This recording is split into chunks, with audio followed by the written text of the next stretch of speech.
কেইদিনমান আপোনালোকে মেঘালয় একদম নাযাব, মেঘালয় স্কিপ কৰি দিয়ক। কাৰণ কালি আপোনালোকে দেখা পাইছে আমাৰ অসমৰ যিটো AS01 ৰেজিষ্ট্ৰেশ্যন থকা গাড়ী, সেই গাড়ীক কেনেকৈ আপোনালোকে মাৰিছে তাতে মেঘালয়ত যিবিলাক ইউনিয়ন আছে, কিবা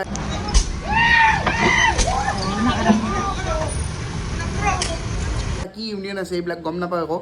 এনেকৈ মাৰিছে এটা সৰু বাচ্চা আছিলে এখন গাড়ীত চাওক আপোনালোকে, মই ভিডিঅ'টো লগাই দিছোঁ, কি অৱস্থা কৰিছে, গ্লাছ ভাঙি শেষ কৰি দিছে পূৰা।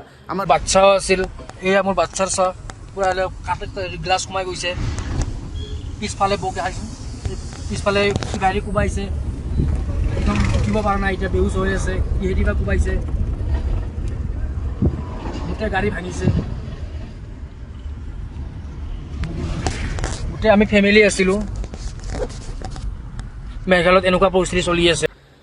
কি কৰিছোঁ আমিতো তাহাঁতক একো কৰা নাই ন। তাহাঁতে আমাৰ ইয়াতে আহে, কি ধুনীয়াকৈ বজাৰ কৰে, হেৰি কৰি পেলাই গুচি যায়। কিন্তু আমাৰ যেতিয়া তাহাঁতে গাড়ী দেখা পায়, আমাৰ মানুহ তাতে ফুৰিব যায়, তাহাঁতে মানে একদম তাহাঁতৰ যিটো ব্যৱহাৰ আপোনালোকে চাব, মানে বুজাব নোৱাৰিম তাহাঁতৰ ইমান বেয়া ব্যৱহাৰ। মামাকো কৈছোঁ আপোনালোকে অলপ চাব বস্তুবোৰ, বহুত আমাৰ অৱস্থা বহুত বেয়া হৈ আছে।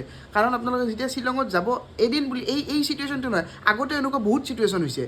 অসম চৰকাৰলৈ আপোনালোকে একদম ৰিকুৱেষ্ট কৰিছোঁ, এইবোৰ চিটুৱেশ্যনত আপোনালোকে কিবা এটা কৰক। নহ'লে আপোনালোকে অসমীয়া মানুহ আজি আমাক এনেকৈ আহি পেলাই যদি আমি তাতে গ'লোঁ, আমাক যদি মাৰে, যদি কিবা কৰে, কি হ'ব মানে?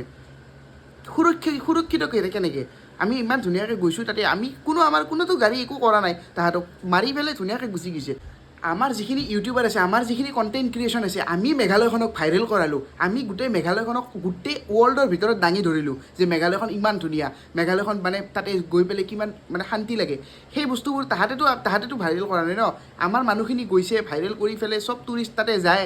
তো তাহাঁতে, আমি যদি ভিডিঅ' নবনাওঁ, আমি যদি কণ্টেণ্ট নবনাওঁ, তো তাহাঁতে কি হ'ব? তাহাঁতৰ বহুত মানুহ নহয়, কিছুমান যিখিনি বেয়া মানুহ আছে, সেইখিনিৰ কাৰণে গোটেই মেঘালয়খনে মানে বদনাম হয়। অলপতো মানে চাব লাগে ন বস্তুবোৰ। আমাৰ অসমীয়া মানুহবোৰ একেলগ হোৱাৰ সময় আহি গ'ল, একদম একেলগ হ'ব লাগিব। আমি অসমীয়া মানুহখিনি, গোটেই আমি অসমীয়া মানুহখিনি যেতিয়া মজবুত হ'ম, আমাক কোনো একো কৰিব নোৱাৰে। জয় আই অসম, জয় জুবিন দা।